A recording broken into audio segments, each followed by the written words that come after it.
한 해 마지막 주간입니다. 마지막이라는 어감은 언제나 또 슬픔을 동반하고 있습니다. 또 짠한 것도 있고요. 슬픔도 배어 있고 조금 우울해지기도 하고 그렇습니다. 어떤 가정을 보면 좋은 대학 들어갔다는 소식도 들리고 좋은 직장을 얻었다, 결혼했다더라, 집을 장만했다더라. 그런데 이렇저렇 손을 꼽아봐도 나에게는 올 한 해 아무 일도 일어나지 않았다, 그리고 아직도 희망이 별로 보이지 않는다 할 때 대부분의 사람들은 이렇게 해서 또 한 살 먹는가 싶어서 또 쓸쓸하기도 하고 또 그렇게 나이 먹는 것이 싫어지기도 합니다. 또 연말이 되면 다들 느끼는 공통점입니다. 아, 이렇게 해서 또 한 해가 지나가는가, 왜 이렇게 빠르지, 이런 생각 들죠. 저는 한 3년을 모아가지고 1년 했으면 좋겠다는 생각이 듭니다. 얼마나 빨리 지나가는지. 실제적으로 어렸을 때에는 손살같이 지나간다, 손화살과 같이 지나간다, 이 의미를 몰랐는데 요즘 이렇게 보니까 정말 빠르다는 생각이 점점 듭니다. 좀 그렇죠, 여러분들도. 연말이 되고 마지막 주일이라 하니까 아이고 또 한 살 먹나, 이제 나이를 억지로도 잊어버리고 싶은 그런 생각이 들 때도 종종 있습니다. 아마 이러한 우리를 향하여서 우리의 마음을 아셨든지 하나님은 바울을 통하여 이렇게 위로하고 권면의 말씀을 주십니다. 우는 자들은 울지 않는 자 같이 하며 기쁜 자는 기뻐하지 않는 자 같이 하라. 이게 무슨 말씀입니까? 우는 자는 울지 않는 자 같이 하고 기쁜 자는 기뻐하지 않는 것 같이 하라. 이 말씀을 깊이 되새김질 해보면 울림이 아주 큽니다. 슬픔과 괴로움, 울 수밖에 없는 사람은 울지 않는 자 같이 하라는 그 의미는 슬픔과 괴로움도 잠깐일 뿐이지 지나간다는 것입니다. 그러므로 항상 슬퍼 우는 것처럼 그렇게 살지 말라. 기쁜 자들은 기뻐하지 않는 것처럼 살라. 이 의미는 기쁨도 잠시일 뿐이지 그것이 영원하지 않다는 겁니다.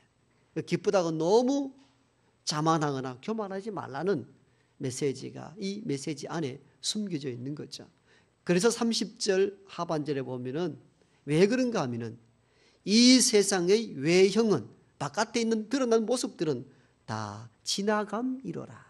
다 지나가기 때문에 우는 자들은 울지 않는 자 같이 살고 기뻐하는 자들은 기뻐하지 않는 것 같이 살아야 될 이유가 뭐냐? 이 세상의 외형은 다 지나가기 때문이다. 그렇게 말씀합니다. 사실은 더 이상 해석이 필요 없는 하나님의 말씀입니다. 그럼에도 불구하고 우리는 연약하고 아는 것이 부족하기 때문에 이 말씀을 더 깊이 숙고하고 하나님의 은혜의 말씀을 통하여 우리가 새 힘 얻기를 소망합니다. 오늘 본문에 보니까 기쁜 자는 기뻐하지 않는 자처럼 하라는 이 메시지가 방금 말씀드린 것처럼 기쁜 일도 잠깐이라는 겁니다. 다 지나가는 것에 불과하다는 것입니다. 여러분, 이스라엘의 역대 왕 중에 가장 찬란하고 가장 부귀영화를 많이 누렸던 왕이 솔로몬 왕 때였습니다. 여러분, 솔로몬 왕이 자리했던 그 이스라엘이라는 것은 우리나라 한반도보다도 더 좁은 땅덩어리입니다. 그리고 북쪽에는 그 고대 사회부터 바벨론이나 아시리아, 지금의 미국 이상의 대제국들이 있었고 남쪽에는 애굽이라는 또 큰 나라가 있었습니다. 항상 북방의 침입과 남방의 위협이 끊임없이 존재했던 지역이 어딘가 하면은 바로 그 교착점이었던 이스라엘 팔레스타인 근동 지역이었습니다. 그리고 또 지정학적으로 보면 동과 서가 만나는 지점도 바로 이스라엘이 자리했던 자리입니다. 여러분, 북방의 큰 제국, 남방의 큰 나라, 동과 서, 말 그대로 현재 동서남북이 우교삼을 당하는 지역이 이스라엘 지역입니다. 거기다가 거의 사막화되어 있습니다. 광물 자원이 하나도 없습니다. 그러한 나라에 어찌하여 경제적 번성을 이루었는가? 하나님께서 솔로몬 왕에게 지혜를 주시고 그 지혜를 통하여 이런 무역 교역을 시작한다면 나라가 살 수 있겠다 생각을 가지고 무역업을 발달시켰습니다. 솔로몬 왕때는 아무 광물 자원이나 지하 자원 하나 없이도 나라를 경제적으로 번성케 만들었습니다. 무역 하나로 말입니다. 참 그 시대에 무역업을 발달시켰다는 것은 대단한 그 성전 지명이었습니다. 이에 의해서 나라가 부강하자 주변의 여러 나라들이 솔로몬 왕에게 지혜를 빌리러 왔다 기록되어 있죠. 그 중에 한 왕이 스바 여왕이기도 했습니다. 그 정도로 특출하였고 그 정도로 번성하였고 그 정도로 화려했던 인물이 솔로몬 왕이었습니다. 솔로몬 왕은 여기서 멈추지 아니하고 지역 여러 나라들과 정략 결혼을 맺음으로 국가를 안정적으로 이끌어 가려는 시도를 했습니다. 그래서 솔로몬 왕 때에 비빈과 빈장, 쉽게 설명하면 왕후들이 1000명 가까이 되었다고 그랬습니다. 그들이 다 누군가 지역 이웃 나라, 이방 나라의 거의 공주들이었습니다. 그리고 정략 결혼을 맺으면 나라가 안정되어 갈 줄 알았는데 오히려 이것이 큰 화근이 되었습니다. 이방 민족, 이방 풍습, 이방 종교를 가지고 들어왔던 이 왕비들이 산당과 산골짜기마다 집을 지어서 우상을 섬기고 결국은 타락하게 됩니다. 자, 이렇게 해서 솔로몬 왕 때 가장 번성한 나라가 되었지만도 솔로몬 후대의 아들들에 가서는 남과 북이 나누어지지 않았습니까? 큰 아픔을 경험했습니다. 그래서 솔로몬은 말년에 가서는 내가 가지고 있었던 부귀 영화, 이 모든 것이 얼마나 헛된 것인가를 깨달았습니다. 그래서 전도서에 보면 헛되고 헛되며 헛되고 헛되니 모든 것이 헛되도다. 사람이 해 아래에서 수고하는 것이 자기에게 무슨 유익이 있는고 한탄할 정도였습니다. 여러분, 구약 성경에는 솔로몬이 지었던 책들이 여러 권 있는데 그 가운데 하나가 잠언이며 또 하나는 전도서입니다. 잠언은 지혜의 말씀입니다. 솔로몬의 지혜의 말씀을 읽어보면 이 세상을 어떻게 슬기롭게 살아갈 수 있을 것인가 모든 방침을 제시해 줍니다. 참 살아가는 데 유익한 말씀입니다. 그런데 전도서를 읽어보면 허물을 느낍니다. 인간이 가지고 있는 모든 것들이 얼마나 공허한지 이걸 깨닫게 합니다. 그래서 성서학자들은 잠언은 솔로몬이 번성했을 초기에 쓴 작품이고 전도서는 말년에 쓴 작품이라 이렇게 해석하기도 합니다. 어떻든 말년에 솔로몬은 인생에 대한 허물을 계속 이야기한 이유 어디 있겠습니까? 내가 가졌던 부귀 영화나 기쁨이 일순간에 지나가더라는 겁니다. 그래서 전도서 1장 4절에 보면 한 세대는 가고 한 세대는 오되 땅은 영원히 거기에 있도다. 이렇게 고백합니다. 돌아보니까 기쁨도 부귀 영화도 순간일 뿐 다 지나가더라는 겁니다. 한 세대는 가고 한 세대는 오되 땅만이 거기에 영원히 있더라는 것입니다. 바울이 오늘 이 말씀을 쓴 배경과 비슷한 내용이죠. 기뻐하는 자는 기뻐하는 것 같이 하지 말라. 그것이 일순간에 지나간다는 겁니다. 여러분, 우리가 새 자동차를 사면 어떻습니까? 아침 저녁으로 딱 씁니다. 한 달 내내. 밤에도 한번 돌아보고 새벽에 일어나서 한번 보고 차가 좋아가지고 그 2달, 석 달, 넉 달 쭉 지나면 어떻습니까? 그 다음 흙탕물이 묻었든지 뭐든지 별로 안 쳐다봅니다. 새로운 것이 영원히 새롭게 있지 않더라는 겁니다. 새 집을 장만했을 때는 이방 저방 막 좋아가지고 어떤 장식을 할까 하다가도 좀 세월이 지나면 옷이 널브러져도 청소 별로 안 하고 그냥 지냅니다. 바울이 하나님의 말씀을 대언합니다. 기뻐하는 사람은 기뻐하는 자처럼 하지 마십시오. 좋은 일이 있다고 그것이 영원하지 않더라는 겁니다. 자만하지 말라는 겁니다. 교만하지 말라는 것입니다. 그러므로 기쁜 일 있다고 자만하고 살지 않는 우리 모두가 되기를 소망합니다. 그 다음에 이것 말씀보다 먼저 전했던 말씀이 우는 자들은 울지 않는 자처럼 하라 그랬는데 이 의미도 앞에 말씀을 드렸죠. 슬픔과 기로움이 있는 것 일순간이지 다 지나가는 것. 그러므로 슬픔 가운데 너무 집착하여 살지 말라는 것입니다. 피겨스타였던 김연아 씨가 동계올림픽에서 금메달을 따고 한 방송국 인터뷰에서 이렇게 이야기를 합니다. 기자가 묻습니다. 그동안 힘들고 어려운 시간을 참 많이 보냈을 텐데 어떻게 견뎌냈느냐고. 김연아 선수가 이렇게 이야기를 했습니다. 이 또한 지나가리라는 그 좌우명을 가지고 발이 부릅뜨도록 그렇게 견뎠습니다. 사실 이 또한 지나가리라는 이 경구는 유대인의 경전이었던 미드라시에 나오는 한 대목입니다. 제2의 성경이라고 하는 미드라시에 나오는 경구인데 다윗 왕이 어느 날 금세공업자를 불러다가 나에게 금반지를 하나 만들어 달라고 부탁을 합니다. 금반지를 만들어 주되 거기에 글자를 좀 새겨달라 합니다. 어떤 내용을 담아야 하는가 하면 내가 전쟁에 나가 승리하였을 때에 사람들이 저를 박수치고 환호할 때 내가 자만에 빠지지 아니할 것과 전쟁에서 실패하여 돌아왔을 때에 용기를 잃고 좌절하지 않도록 경구의 말씀을 좀 기록해서 반지를 만들어 달라는 겁니다. 금세공업자가 힘을 다하여 왕께 바칠 금반지를 만들었는데 금은 잘 만드는데 왕이 이야기한 이야기를 담는 짧은 글을 담아낼 수가 없습니다. 금세공업자니까. 그제서야 이 금세공업자가 지혜롭다고 소문났던 솔로몬 왕자에게 가서 선왕이신 아버지 왕께서 이런저런 이유로 반지를 만들어 글을 새겨달라고 하는데 반지는 만들었으나 여기에 들어갈 적절한 말씀이 기억나지 않습니다. 그 왕자께서 제게 여기에 맞는 글을 하나 새겨달라.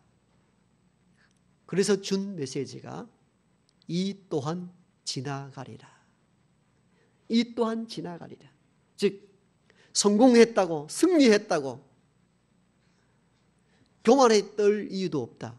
그것 또한 성공도 잠시 지나가는 것에 불과하고 실패했다고 좌절과 절망에 빠져있을 이유도 없다. 왜냐? 이 또한 지나갈 것이기 때문이다. 성공했든 실패했든 다 지나간다는 겁니다. 이게 유대인 경전 미드라시에 나오는 이 또한 지나가리라의 말씀의 요지입니다. 그렇죠, 여러분들. 모든 게 다 지나갑니다. 슬픔, 아픔, 고난, 좌절, 위기, 애잔함 일순간일 뿐 다 지나가는 것에 불과합니다. 그래서 바울은 하나님의 뜻을 받들어서 오늘 우리에게 말씀하는 거예요. 우는 자들은 울지 않는 자처럼 살아가십시오. 왜냐하면 세상의 외형은 다 지나가기 때문입니다. 여러분 지난 여름 얼마나 더웠습니까? 무더위가 계속됩니까? 일순간에 다 지나갔습니다. 지금 추운 겨울입니다. 추운 겨울도 다 지나가게 됩니다. 여름의 태풍, 사람들을 쓸어가 버리는 쓰나미, 여러분 쓰나미가 열흘, 보름 동안 계속 부를 때가 있습니까? 하루 이틀 만에 다 지나갑니다. 다 지나가는 것에 불과합니다. 사람들은 이를 알지 못하기 때문에 어떤 슬픔이나 고통, 아픔이 있을 때 그것에 집착함으로 말미암아 육체적, 정신적으로 우울하고 병이 들게 됩니다. 사실은 집착이 재난의 원인이 된 것이죠. 톨스토이의 작은 작품 재난의 원인이라는 데는 이런 이야기가 나옵니다. 담장을 사이에 두고 있는 두 집이 있었는데 한 집에서 닭을 키웠습니다. 키우던 암탉이 담장을 넘어서 옆집에 들어갔습니다. 닭을 키우던 집 아이가 옆집에 가서 아이에게 이야기합니다. 우리 집 닭이 너희 집에 가서 알을 낳았으니까 계란을 내어놓으라고. 옆집 아이는 이야기합니다. 계란을 낳지 않았다. 없다. 아니라 우리 닭은 매일 하나의 알을 낳는다. 틀림없이 낳았을 것이다. 계란 내어놓아라. 없다. 있다 없다 두 아이가 다투다가 엄마가 나섰습니다. 엄마들도 대판 싸우고 머리채 끄집고 야단 났습니다. 남편이 나섰습니다. 사나이들이 싸우면 사납잖아요. 한 아버지가 하도 화가 나가지고 불을 확 질러버렸습니다. 그랬더니 바람에 의해가지고 두 집이 홀랑 타버렸습니다. 그리고는 잿더미 위에 두 집이 하늘을 쳐다보며 하룻밤을 지내다가 이런 생각합니다. 우리가 싸웠던 이유는 계란 하나 때문이었을까? 톨스토이가 우리에게 던지는 질문이죠. 계란 하나 때문이 아니라 집착과 아집과 교만함 때문이었다. 그렇게 이야기합니다.